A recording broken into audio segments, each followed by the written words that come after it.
Assalamualaikum warahmatullahi wabarakatuh. Perkenalkan kami dari kelompok 7. Sebelum lebih jauh saya ingin memperkenalkan diri terlebih dahulu. Saya Ahmad Sidul Ikrom. Di sebelah saya ada Saya Marisa Nurul Fadila. Saya Sanopal Pariji. Saya Muhammad Farhan. Di sini kita sedang melakukan observasi kepada koperasi Al-Falah. Bisa dilihat sendiri kawan-kawan, sebelumnya kami meminta maaf karena di video selanjutnya tidak ada video bersama manajernya, melainkan hanya voice note. Jadi karena Al-Falah ini sedang memiliki ancaman atau ada problem lah di internal koperasinya, jadi tidak diperkenankan untuk mengambil video. Jadi memohon maaf terlebih dahulu yang sebesar-besarnya. Sekian.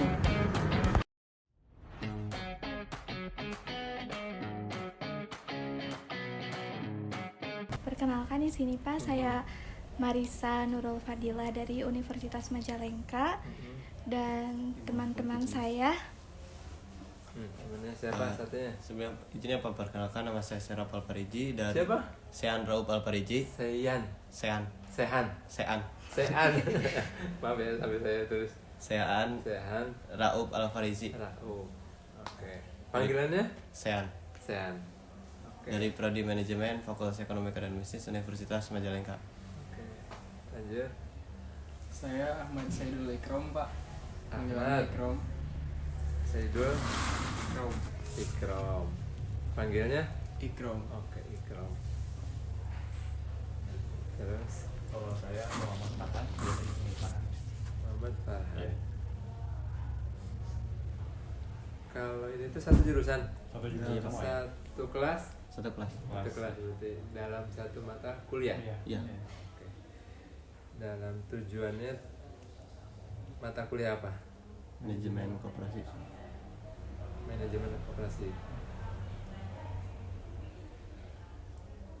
Oke.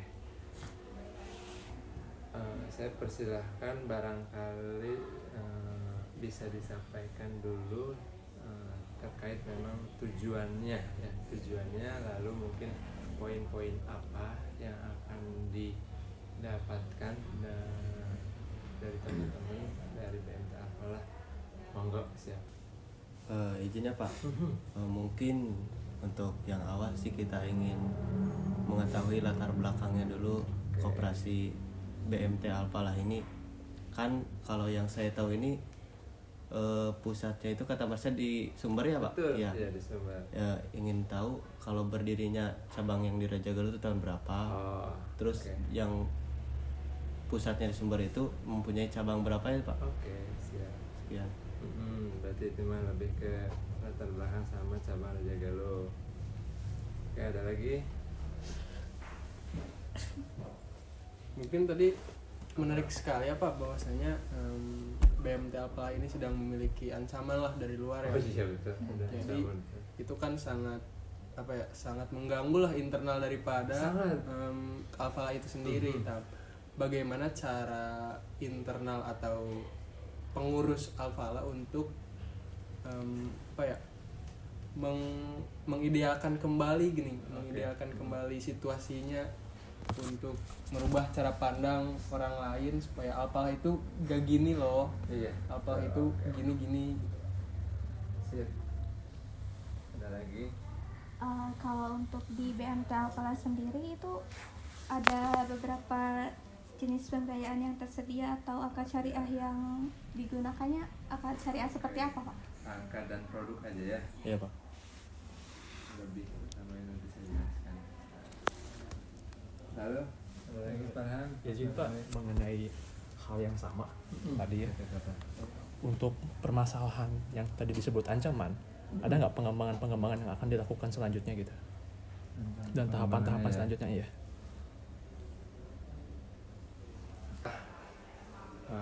Secara umum ya, secara keseluruhan BMT Al-Falah itu berdiri tahun 95.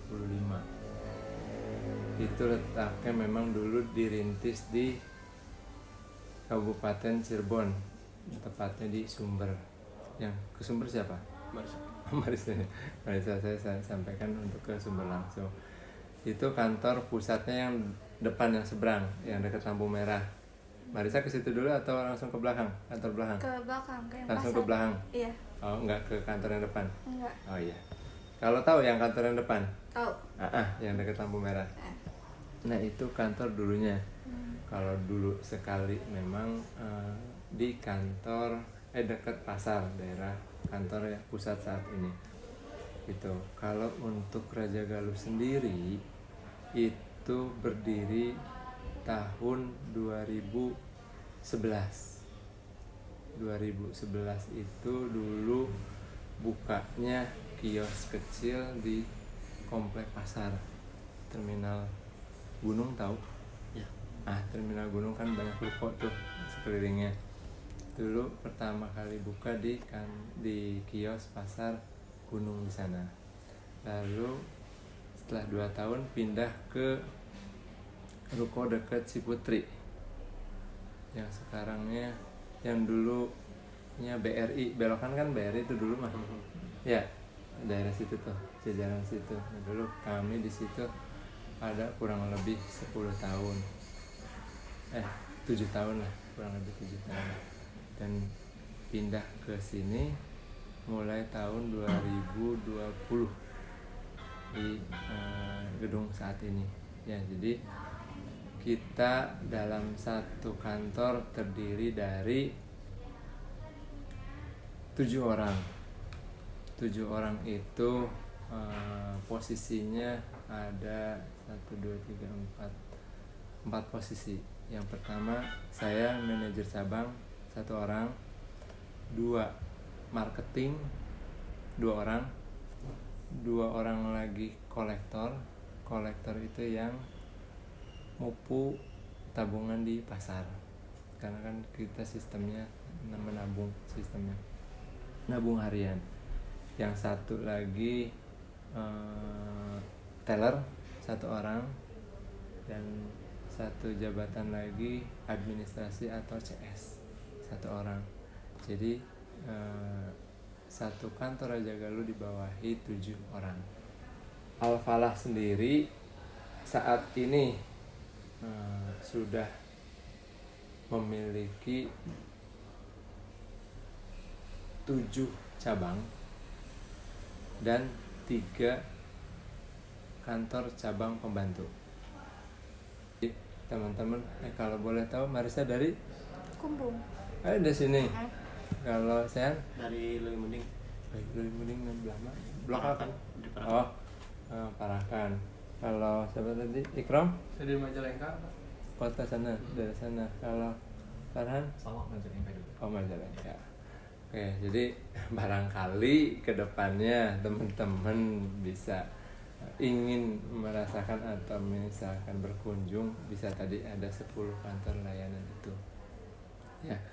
Terus kalau produk sendiri BMT Al-Falah itu tadi produknya ada simpanan di bisnis ya, ada simpanan, ada pembiayaan. Ya. Kalau simpanan pun banyak jenisnya. Saya sebutkan ya, ada simpanan jenisnya aja dulu. Jenisnya itu ada 2. Simpanan biasa, sukarela, sama simpanan berjangka. Paling banyak dan sering dilakukan jual beli atau akad murabahah. Ya, murabahah itu akad jual beli. Yang kedua, akad ijaroh. Kalau ijaroh itu bahasa kitanya akad jasa. Ya, pemberian atas jasa atau tambahan atas jasa. Yang ketiga itu pembiayaan musyarakah atau bagi hasil. Kalau permasalahan yang tadi Ikram tanyakan, bagaimana caranya, BMT Al-Falah sudah melakukan beberapa langkah. Ya, pertama memang kita edukasi ke anggota atau orang-orang yang tadi menerima informasi oknum itu. Ya, antisipasinya apa? Bahwa kalau memang mau kita sama-sama memberantas, ibaratnya itu ya, oknum, memberantas oknum itu, korban itu harus tergabung dan terlapor semua ke yang berkewajiban, ke kantor polisi, melapor. Karena yang berhak melapor dan memproses itu kan dari korban. Nggak bisa BMT Al-Falah semata melaporkan ke kantor polisi bahwa ada indikasi. Tadi banyak tuh contoh-contohnya ya, tadi yang saya tunjukin. Tetapi kalau belum ada korban, tuh pembuktiannya sulit nggak? Sulit. Yang namanya kepolisian, persidangan, serumit itukah gitu kan ya, kita tahu sendiri. Jadi antisipasinya sudah dalam bentuk tadi, kalaupun mau mengajak tuh korbannya, tetapi nyatanya ada yang korban memang sudah ada yang transfer, ada yang belum. Ya, yang belum sih memang belum termasuk korban lah ya, cuma mungkin korban waktu aja, harus konfirmasi ke sini gitu ya. Tapi kan kalau korban dana mah yang udah transfer nih, yang udah transfer, tetapi nyatanya orang yang sudah transfer pun enggan melaporkan. Karena apa? Akan rumit lagi, dia kan pasti urusan kan nantinya, dan kedepannya juga kebanyakan begitu gitu. Karena saran dari BMT Al-Falah itu tadi mengajak untuk ya kalau bisa melaporkan. Ketika dilaporkan dari korban, kita juga bisa berjalan. Yang kedua itu langkah kami memang seluruh kantor cabang layanan kita warning untuk pakai spanduk bahwa memberitahu kita tidak membuka layanan pinjaman online, titik. Nah, kalau tadi berbicara siapa namanya Farhan, pengembangannya dulu wacana kita memang dengan adanya teknologi kita harus berkembang secara mengikuti zaman. Ada wacana awalnya memang mengarah ke tadi pembiayaan online, tetapi akhirnya seperti ini, apa yang akan dihadapi akan lebih rumit lagi kalau memang kita betul-betul ada dan melayani pembiayaan online. Sehingga kita pengembangannya, idealnya dan baiknya memang kembali ke ranah koperasi yang berdiri dari segenap masyarakat, ibaratnya kalangan pasar. Lebih ke realitanya ya, lebih ke sasarannya, tidak ke Gen Z ibaratnya yang sosial media banget gitu ya. Itu sebetulnya kita paling bisa menyentuh aja lewat sebetulnya iklan, tetapi akhirnya iklan disalahgunakan. Semua video operasional kita dicomotin gitu ya, untuk jadi bahan itu. Dan itu usernya tuh nggak satu masalahnya tuh. Yayasan BMT Al-Falah tuh ya banyak banget, udah mah satu akun banyak postingannya, dan banyak juga banyak akunnya gitu. Kita memerangi itu ya tidak luput dari, karena memang kita seharian berdoa.